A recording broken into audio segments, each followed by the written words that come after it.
millions of vulnerable Americans struggle to get reliable transportation to their medical appointments. That's why I started MedHall. Citi launched the Impact Fund to invest in both women and entrepreneurs of color like me so I can realize my vision and give everything I've got to my company and my community. I got you. For the love of people, for the love of community, for the love of progress. Citi.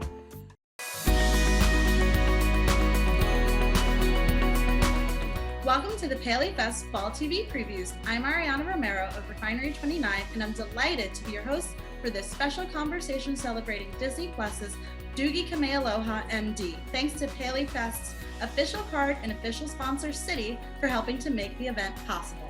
Today, we are thrilled to welcome the members of the series' gifted cast and creative team. Please welcome cast members Peyton Elizabeth Lee, who plays Lahela Doogie Kamealoha, Jason Scott Lee, who plays Benny Kamealoha, Kathleen Rose Perkins, who plays Dr. Clara Hannon, and Courtney King, creator, executive producer. Woo! Welcome, everyone. Hey, Yay! How are you doing? Good. Thanks for having us. This is exciting. Yeah. I'm so excited to have you guys. I love the show. I cried watching it. I laughed, everything in between. That's what we like to hear. Yeah. So thankfully, that's what we were going for. Exactly. Yes, we want the full spectrum of emotion. So that's great to hear. You're really hitting it. And I'm going to start this off with a question from our sponsor, Citi, since I was also wondering the same thing, which is, what was it like trying to pay homage to the original series while also ensuring the reboot is unique and different and current and like modern? Yeah, when we wanted to reboot this, we were trying to figure out the best way to do it. And I separately have always been trying to figure out how to do a show in Hawaii and one about my family. And when this sort of came along, it sort of felt like this idea came to me of like, what if you put her in Hawaii? What if, we use this setting? And there's so much of the original show that's so great, and I grew up watching it. And, back then it wasn't, everybody had iPods and iPads, and it was like whatever was on TV, everybody watched. And so you got shows that were for kids, but had something for adults and didn't pander to kids and just really was more universal. And that's what we tried to do here. And, we found Peyton and then finding Kathleen and Jason, and this whole thing just sort of came together. And these guys, took the little idea we had and made these characters their own and created this family in this world that, you buy into, and it feels real thanks to their good work. Yeah. Peyton and I also learned what a 4-quadrant show is. True. We had no idea what that was. We knew we wanted to make one, but we didn't know what it was. When we did, we hit all the quadrants. We hit them all. Yeah. For everybody who doesn't know what it is, what is a 4-quadrant show? Peyton? Well, a 4-quadrant show appeals to, thanks for asking, appeals to, it's like the older, like an adult woman, adult man, young girl, young boy. It's the whole family. The whole family. Everybody around the TV can really enjoy that. Well, and I think one thing I really love about this show is that, I wasn't familiar with the original Doogie Howser when I first got the audition. But as I started watching the original series and then also reading the scripts for our show, you can see these little nods to the original and these little, if you are familiar with the original, you can sort of connect the dots, but you don't have to have watched the original to understand and appreciate and follow our sort of reimagining. I mean, as I was researching for this, I realized the original Doogie Howser ended the year after I was born and a couple years before you were born. So how far into it are you? Have you just watched a couple episodes, Peyton? Have you breezed through the whole thing? Yeah, I mean, I've been just watching sort of like random episodes. I wasn't watching it in order, but it was really cool, like watching the pilot and then, you know, auditioning for our pilot at the same time. So yeah, it's been really cool to sort of watch the original episodes and then sort of see, you know, where the inspiration for some of our episodes came from. And Kathleen, Jason, what was it like to approach this series that does have such a storied history while also making it your own? Because it very much is yours. Yeah, well, when I read it, well, I got the audition, read the scenes, and there were 3 scenes, 2 of which were like standard comedy scenes, and like very funny, Courtney Kang, very funny. Hilarious. But then there were hilarious scenes, and then there was one scene which was it felt like it was pulled from a full-on drama, and I had to go in and then read the whole script to see, is this 60 pages or is it 30, because I couldn't tell whether it was a light drama or, you know, you know, one of the everybody hates the word, or some people hate the word, but it really fully is a dramedy. Like the writers so perfectly did not steer away from the drama or the comedy in every situation, which I think is smart, because you're dealing with life and death. It's not just a you know, a workplace comedy or drama in a hospital, but it's also a family comedy drama as well. So it runs the gamut, and that's what really attracted me to the project, is that I like to laugh and I like to cry in my personal life. So this was, you know, I was like, please give me this job. Jason, I think- what was it like for you?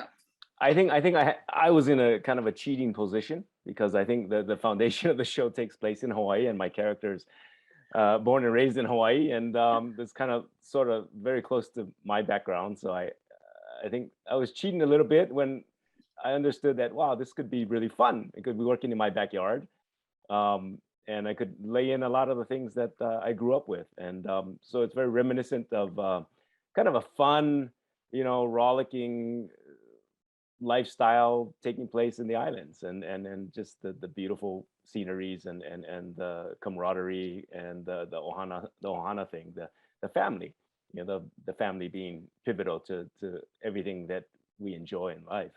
So that was, you know, that was kind of a draw, and boy, it can't be beaten working in Hawaii. No, you can't. It's just amazing. I got my Aloha shirt on right now. It's so cute. I love it. Like, I love that shirt. Thanks. I was actually thinking about it as I was getting ready for this. You guys got to go, how long were you in Hawaii just filming? Like 5 5 months, yeah.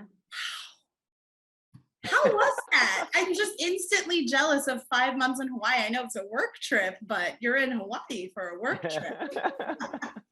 It was amazing. And it was also the, you know, during the pandemic, and also during the time that people were starting to get vaccinated. So I got vaccinated in Hawaii, and it was like they ran the vaccination process really, really smoothly. And it's just Hawaii. It's beautiful, but it's also full of just amazing, beautiful people who are very kind and outdoorsy, and the nature, you just can't beat it. And I love to hike. A waterfall is my favorite thing in the world. So any weekend that I had off that I could kind of go, you know, explore, there was so much to do on that island. So, and we were just on the one island. There's several more. Yeah. And speaking to all this, obviously something that makes the show so great, and such a great reimagining instead of a straight reboot, is that it really does invest in the culture of Hawaii, of, you know, biracial identity, of these really important, thoughtful topics. So Courtney, how important was it for you to really imbue this series with that kind of perspective? Yes, it was very important. You know, the thing that we said from the beginning is, you know, it's one thing, Hawaii is so gorgeous. You can go to Hawaii and make Hawaii like a postcard and just shoot all your scenes with these beautiful background. And we really wanted to do more than that. You know, the show is really based a lot on my family. You know, my dad is his family came over 4 generations ago from Korea, the first boat from Korea to, you know, work in the pineapple fields and the sugar plantations. And so they've been there forever. And my mom is an Irish Catholic lady from Philadelphia. And so those two were really the inspiration for our Benny and Clara. And so it was really important to me to sort of, you know, speak to my experience. You know, everybody's experience is different, you know, and Peyton and I have talked a lot about growing up in a mixed race family. And it's also specific, this family, in that the dad has Asian descent and the mom is white, which is sort of a different experience, you know, as we sort of get more and more shows that explore these different things. You know, it was something that was interesting to me personally, because I never saw a show like that. And so having the chance to create that, and it's been great, you know, these guys are also great. You know, Jason early on, you know, we had a lot of conversations about, you know, who Benny is and what this guy is like. And one thing that Jason brought to the table, which we all love so much, is he was saying, you know, Clara and Lahela they're doctors, they take care of everybody, but Benny takes care of them. And that's his contribution. And he sort of views his character almost as like a coach. You know, and Kathleen, one of the things that's been really fun, you know, she grew up, her dad coached what was it? Middle school? I don't want to get it wrong. Oh, everything. Everything. He was a coach of everything. Yeah. Yes. And I have 4 older brothers. So it was just sports 24/7 in my family growing up. Yeah. And so we have a really fun episode where Kathleen's character gets into this like hospital basketball game to sort of like prove who she is. And so it was really fun to sort of get to know these guys and find out more about them and build into it. And so, you know, one of the things that's challenging about a show like this is you want to get it right. And one of the reasons you want to get it right is you don't get that many shots. You know, I worked on Fresh Off the Boat, and I remember there was this feeling we all had, like, if this doesn't work, we all might have to wait another 20 years to do a show about an Asian family. And so, you know, in how we built the show, how we write the show, we're always trying to be as authentic as we can and, you know, speak to our experiences. And there's going to be people who have different experiences, but for us, it really is a labor of love and trying, you know, to tell an honest story. And Peyton, I mean, Courtney seems like such an amazing resource and, you know, the genius behind all of this. So how did you kind of connect to her and dig in there to bring Lahela to life? Yeah, I mean, I think like Courtney was saying, it's always been very important for me and for all of us to do this in the most authentic way possible, because not only are we representing a teenage doctor, but we're representing a Hawaiian family and a biracial family. And, you know, I'm representing a middle child, which is something that I have a lot of experience as, and, you know, having an Asian dad and a white mom and that dynamic. And so, you know, for me, it was really cool to sort of lean on Courtney's experience, lean on Jason's experience in Hawaii, a lot of our local cast and crew, in addition to my own experience growing up, being a middle child, being a half Asian girl, and also sort of that juxtaposition that Lahela experiences of being a teenager, but also being a doctor. Yeah. And, you know, when is it the right time to sort of adapt to your environment, and when is it the right time to be like, this is who I am and my environment can adapt to me, you know? And sort of my experience with all of those different themes, I think played heavily into bringing Lahela to life and into sort of bringing the show to life in the most authentic, truthful way possible.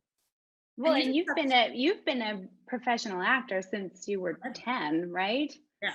Yeah. So you kind of know what it's like to be around a bunch of bumbling adults all day long. You know, it's very similar to being a doctor, I'm sure. Yeah, I know what it's like to be a doctor for sure. In there, you touched on one of my more fun questions that I definitely wanted to get to, which is the show low key like the best middle child representation like we can have? I mean, Peyton, you're a real life middle child. Courtney, you're a middle child. Obviously, Lahela's a middle child. Is this secretly the mission statement of the show? If it's not, it's going to be from this moment forward. No, I think there is a real middle child thing. And, like Peyton was saying, it's very much drawn from our experiences. I have an older brother and a younger brother, and Peyton's right in the middle as well. And, I think those are the experiences that will speak to folks, because it's like, oh yeah, I have a brother like that, or my younger brother is, like that too. And so, yeah, and the middle child, there is a certain burden of trying to make sure the world knows you're there. I mean, that's why I think we become writers and actors, and we just want someone to understand that we are here. And so, yeah, but middle child for sure. Love that. And Jason, Courtney, obviously you're the adults here. You have a lot of, background and understanding of your own culture. So how did you bring it in specifically and with specificity for this show? I heard about the real life octopus washing machine. So these are the kind of things I'm wondering about. Yeah, that was one of my favorite. My uncle growing up had a washing machine that he would throw the octopus in. And so one of my favorite things, I think it was like maybe the first or second, maybe it was the first day of shooting, was the octopus. And they like had it in the bucket, and it's this like slimy thing. And Jason reaches in and grabs it, and he's like, whoa, he caught a big one. He's like, Benny did so good. Benny got this big octopus. And so it was, that was a really fun day. That was a fun day on set. I think when we were developing Benny and then trying to find the nuances for him, I had so many questions, because for me personally, growing up in Hawaii, there's not just like an Asian guy. It's not just like, oh, that's the Hawaiian guy, or that's that the haole guy. And you have so much dimension about like, what high school did he go to? What's his demographic? What level of poverty or non-poverty did he come from? Is he educated, non-educated? Is he just a local beach bum kind of guy? Or so there, and so as we got into it, it was like, oh, this is really interesting. He really has a backstory. Benny's got this finance background, and then he started moving into kind of a wiser state of mind, and then he moved into becoming kind of a bit of a Zen shave ice man kind of thing. So and he has all this background with being a waterman, wanting to surf, wanting to take all the family into the water, the healing waters of Hawaii, and it goes on, but those are the nuances that I think really establish Benny, and bringing that aloha, that love into the picture and the family. Jason, I have to ask you, are you ready for Benny to be a low-key internet heartthrob? He's a great dad. He's a wonderful husband. He's ready for romance. And he runs a dessert/flower truck. Come on. He's tapping into his feminine side, and that's the glory of being in the Hawaiian Islands. I think you have to be sensitive. You have to be sensitive to these things and to these wants and needs of the feminine side of the man. So it's a lovely, very colorful experience that we're expressing, I think.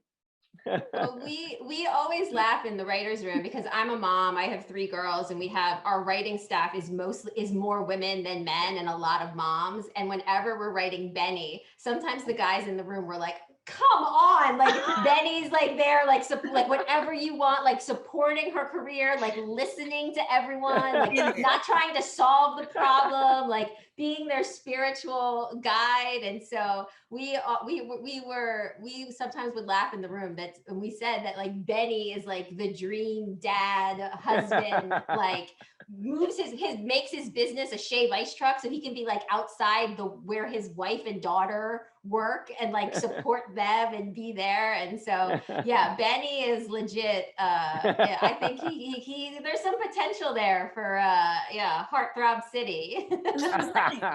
I feel like I'm gonna open Twitter one day and it's just gonna be a lot of people being like, where's my Benny? Which next question, which is, there's a version of this show that's so absorbed with Lahela's very awesome, cool life and her very cool perspective that it doesn't really see her parents as people. but there's romance for everybody on this show.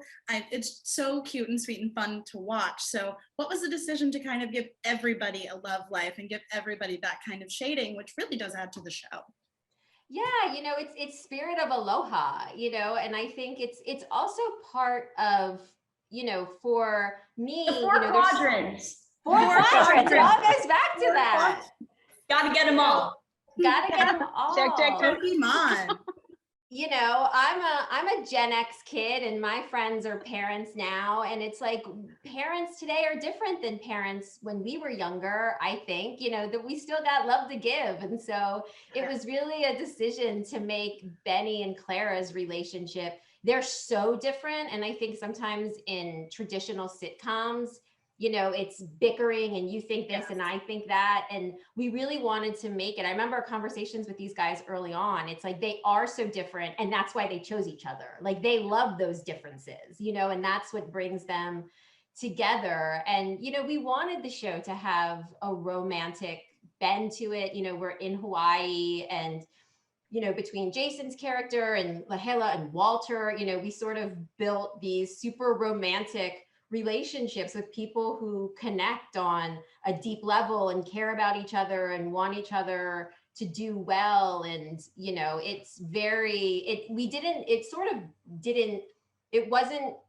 I knew we wanted to have some of that. And with these actors, there's so much they brought to it that, as time went on, it was like, this really is a crucial part of the show, is how much these people love each other and the chemistry they have and their relationships, you want. Yeah, it should make everybody who watches the show want to take a vacation and go to Hawaii and find love. Yeah, find a Hawaiian man. I mean, I think that's what's going to happen after. Find your Benny. Peyton, Lahela's relationship with Walter is so cute and fun, and just like, they're just wonderful. So what was it like kind of exploring that on screen for this? Yeah, I think it was really fun for me to sort of really get into the teenager-ness of Lahela, because, when she's in the hospital, she's so focused and driven and mature and on top of it, and leads very much with her head. And so to sort of get into the real world with, Steph, her best friend, or Walter, the boy she likes, and sort of play up that, she didn't go to middle school and she didn't go to high school. And so how does she sort of interact with these peers when she's so used to medical professionals, And so sort of dealing with that, very obvious maturity, but then when it comes to relationships and love and friendship, she's more green. It was really fun for me to sort of play with that dynamic. And you really see that in her relationship with Walter, because, like me and like every person growing up, she doesn't know what she's doing, and she's feeling all these things and going through all these things. And her relationship with Walter is really fun because they're so dissimilar, much like the relationship her parents have, is that they're very different, and they live very different lives and care about very different things, but then they sort of are attracted to each other because of that. And so it was really interesting and fun to sort of dive into that dynamic in that relationship. I mean, it's delightful to watch her apply like hard science, doctor, let's test out the scientific method to her love life at 17, 16. Yeah, I mean, definitely. Courtney did such a great job, again, of just balancing those two sides to her, because she is a doctor, but she's also a very sort of young, hopeful, youthful teenager, and sort of how she tries to bring those two worlds together. And she also picked this amazing young man. I think Alex was fantastic at portraying Walter, and he was just a really respectful, kind young man who really admired Lahela, which I think is such a cool thing to see in teenage relationships on screen. Like, he's so deeply impressed by her, as he should be. Yeah, Yes. and that it didn't make him jealous or act out in some way. He just verbally told her, "You're awesome, and I don't know if I'm good enough for you," which is amazing. And I think it's a beautiful relationship, and the chemistry between the two of them was wonderful. It's fun to see it come to life throughout the season. Kathleen, you were touching on my next question, which is that I met you on set at I Am Not Okay With This on that set visit a bajillion years ago at this point. And I'm just so happy to see you play a character that gets love and support. It actually gets like a supportive person. It was a long time coming. It was I definitely paid my dues. I played several characters who were just completely not supported or loved, and it's nice to be here now. Really, you're a wonderful lady. You deserve it. So what was it like to kind of get to have that fun, supportive relationship and just work through that chemistry?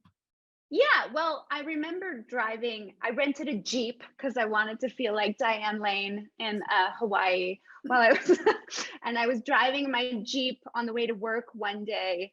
And I told Courtney this, I started crying because I was just incredibly grateful to be able to have this job. And I really loved showing up to work and saying the lines that they wrote and working with these amazing people. Jason was he's a dream to work with. And Peyton, she's all right. No, she's amazing. It was, yeah, I definitely, I really, really, really found moments, to be grateful and cry about it when I was in Hawaii. Because when do you get a chance to play a character?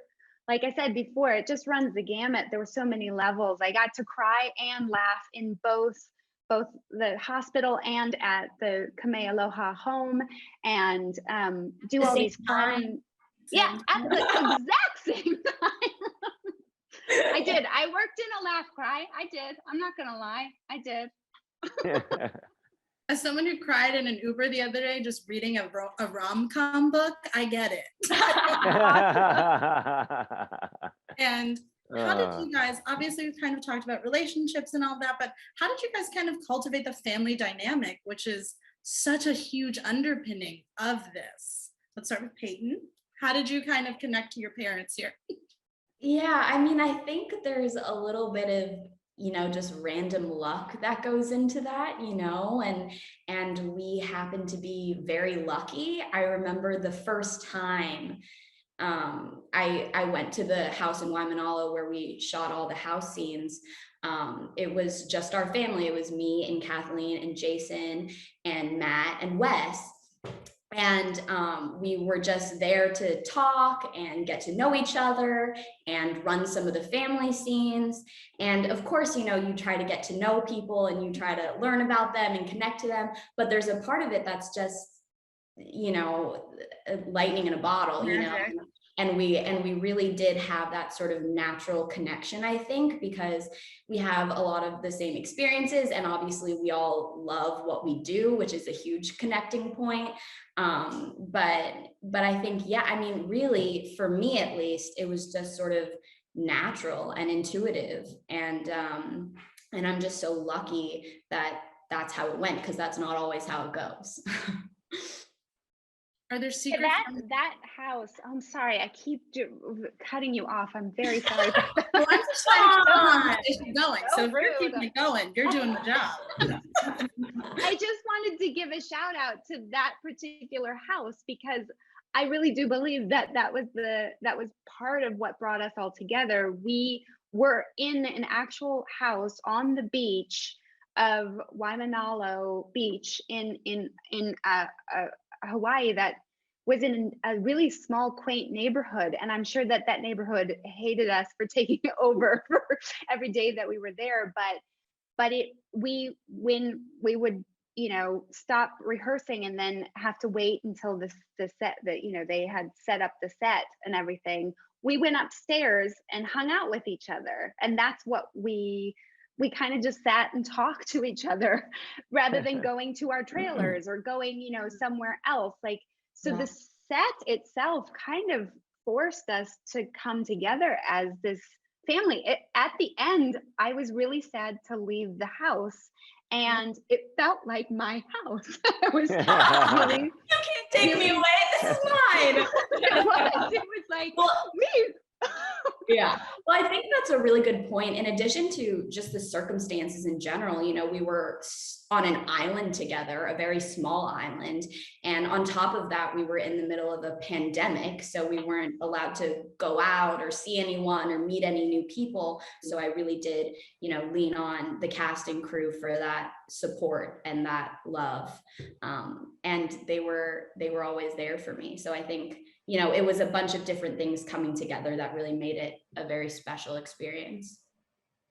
Yeah, we really got lucky in that the whole cast is just so lovely, and the environment on set was always lovely. And there's one of the things I think that's most winning about the show that I'm really proud of is there's just a warmth to it, that it feels like a place you want to be beyond it just being Hawaii. You know, what these guys bring to it, there's just a warmth in that family and their friendships. You know, at the hospital, they care about people. It has a real heart to it. And I think Peyton's right. You know, you cast the most talented people you can, and then you hope that when you put them together it feels like a family, and sometimes it does and sometimes it doesn't, and here it does. And so we got lucky in that regard. That actually speaks to something I wanted to compliment you on, which is that I've been watching Grey's Anatomy since last Christmas, and it's shocking how it's great, but it's shocking how grim medical shows are and how sad they can be, and you all pulled off doing a medical show and making it so warm, like you said.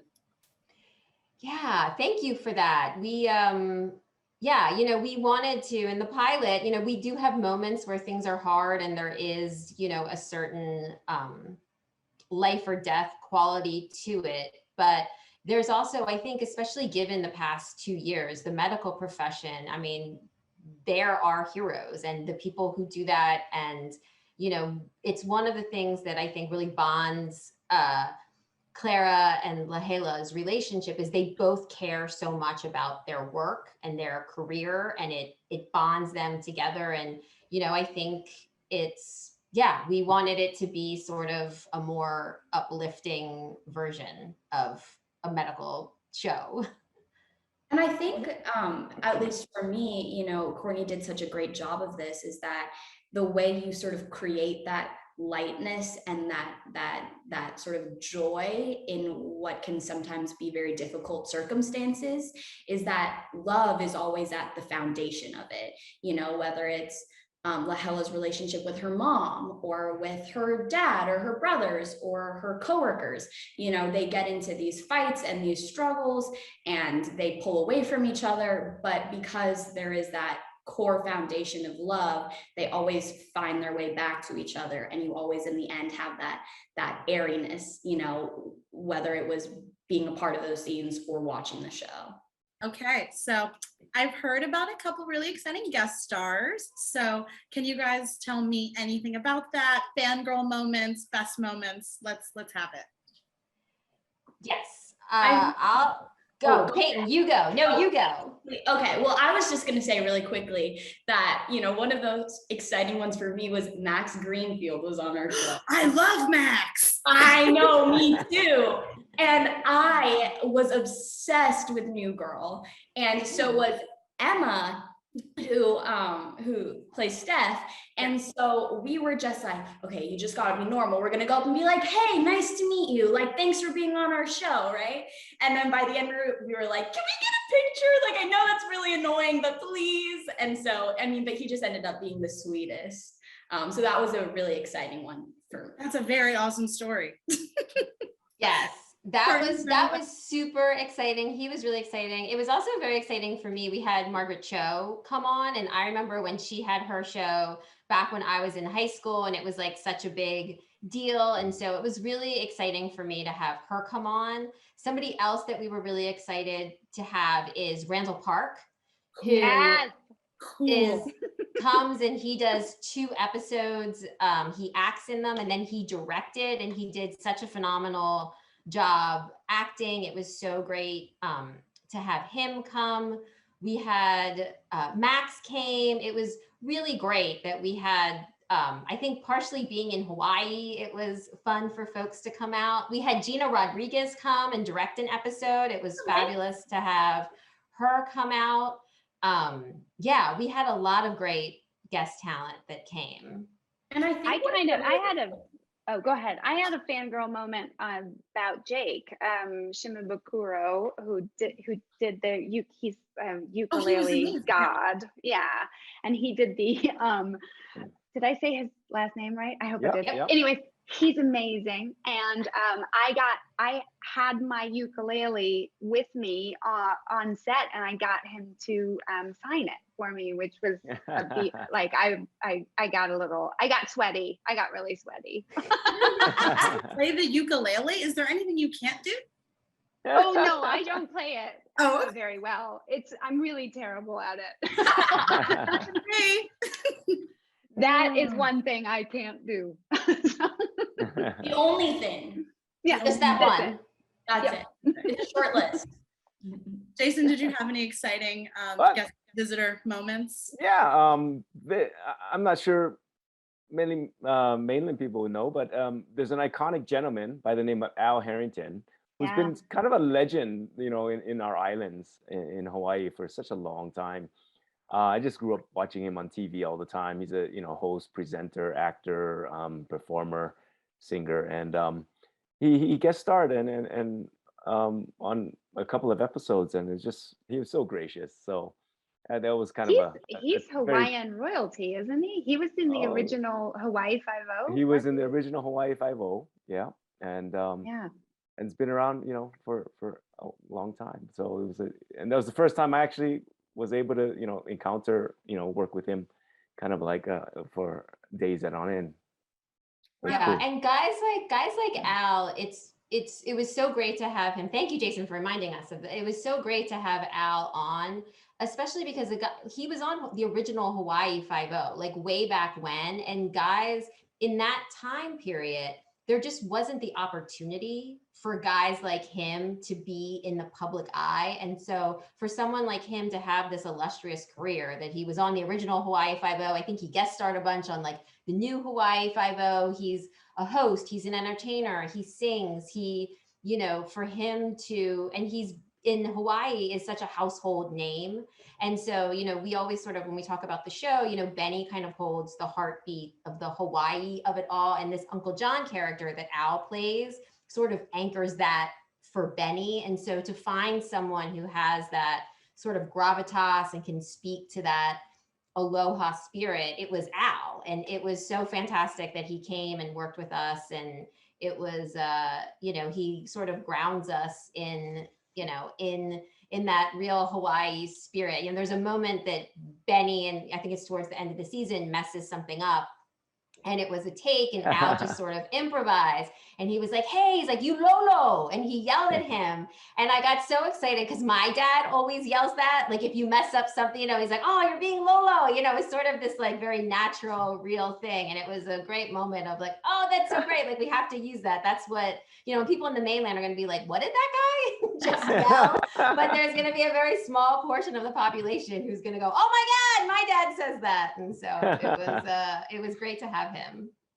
I mean, it really does speak to like the investment in like cultural specificity and then local specificity, which you just put so much effort into, and it's so apparent when you watch.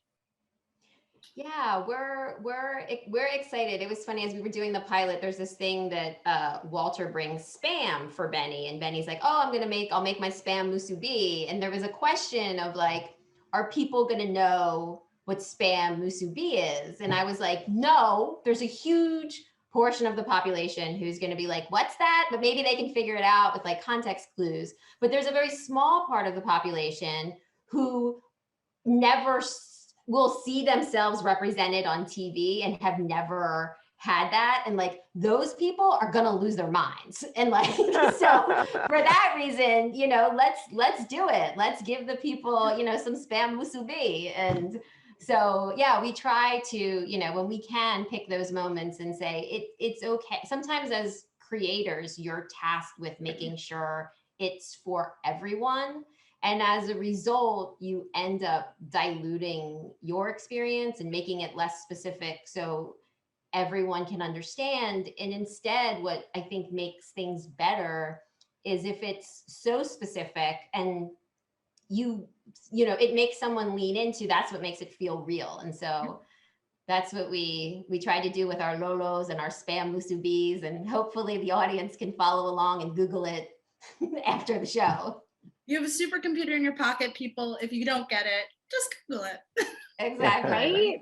I'm just going to ask each of you, can you tease anything that you are excited for people to watch out for and see in the coming episodes? Let's start with Kathleen. Oh, No. pressure. If anybody else wants to go and give Kathleen a breather, feel free. I'm gonna give Kathleen a breather here and jump in that instantly as soon as they said this.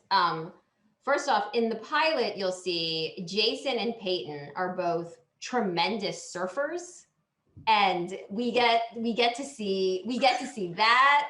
Jason, we have a surfing episode that Jason is so fun in, which I'm really excited for. And then there is an episode that I spoke to earlier where Kathleen goes hard on the basketball court. And it's so funny. Everybody who watches the episode is like, you know, every show does like somebody plays basketball and the people can never play basketball. They're like, she can play basketball. Everybody was like legit impressed with Kathleen's basketball abilities. And then Peyton, I always say, gonna be so happy. Oh, I'm so excited for him to see that one. So excited.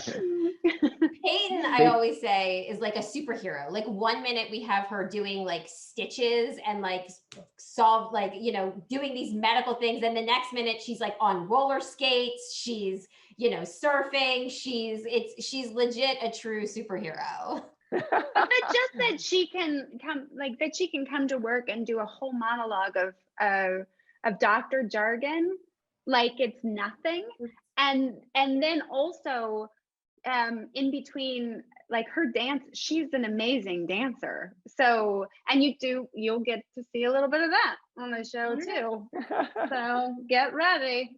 Yes, and Kathleen is sort of underselling. Her and Jason are also both great dancers, which you will get to see on the show as well. We are not afraid of a dance number at the the Doogie reboot. Yikes. That's Jason, what's so amazing. Anything? Oh, go ahead. Oh, I was just asking if Jason wanted to tease anything. I've seen the pilot. It's the only thing. I can tell you one thing. I don't really remember much. I can tell you one thing. When Peyton and I first went out to practice surfing, and she's like, "Oh yeah, you know, I did a little surfing, you know, in California, and this day the waves were pretty good size," and she just charged, and I was like shocked. I was like, "Damn, this girl, she's not afraid." She ended up inside the inner reef, like ankle deep water in coral and sea urchins, but she survived. And it's like, I mean, that's like the opening, you know, it's like what the hell, this girl can go. I mean, I was impressed. I was just like, damn, smoking. That's awesome. Hey, you are awesome. Yeah, I mean, they're very much overplaying this. I mean, I try to approach things with a sure, I'll give it a shot and hopefully you get what you need kind of attitude. But I mean, they're definitely overplaying it. But you're awesome. I mean, I guess I'll go with it and hopefully people aren't disappointed when they see it for real. But yeah, I mean, I do think that was a really fun part of the show that will be fun to watch, I think, is Courtney did try to incorporate things that we love to do in our free time and things that we're interested in. You know, Jason and I rode horses, which, by the way, watching Jason on a horse is amazing. I mean, I don't even know how to quite explain it, but it's like he just belongs on a horse when you watch him on a horse. I believe it. Lots of practice. So I definitely think that's something to watch out for, is all of our characters, doing these little extra activities that were fun to learn and get better at, and also pulling from our experience in real life. What an athletic family. They really are an athletic family is a great way to put it. There's also one of my favorite scenes is there's a scene where Benny and Clara go boogie boarding together, and it's one of my favorites, just like them bonding, having fun, like he's trying to get her to, relax a little bit, and it's just so fun. And I never boogie boarded. I've never done anything like that before that day. And we just walked out in the water, and the amazing stunt coordinator was in the water pushing me around. And at one point, in a really healthy, fine, good way.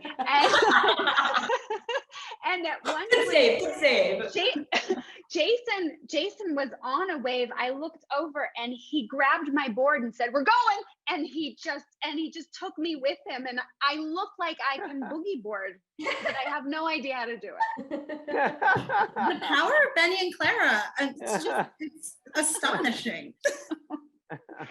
Thank you so much. Does anybody want to add anything else before we end? Okay. Watch the show. Watch the show. Fabulous point. Watch the show, Disney Plus. Yes. Thank you for joining us for this special PaleyFest Fall TV Previews conversation with members of the wonderful cast and creative team behind Disney Plus's Doogie Kamealoha, MD. Thanks to PaleyFest's official card and official sponsor, Citi. You can learn more about the Paley Center by visiting paleycenter.org. Thanks and take care.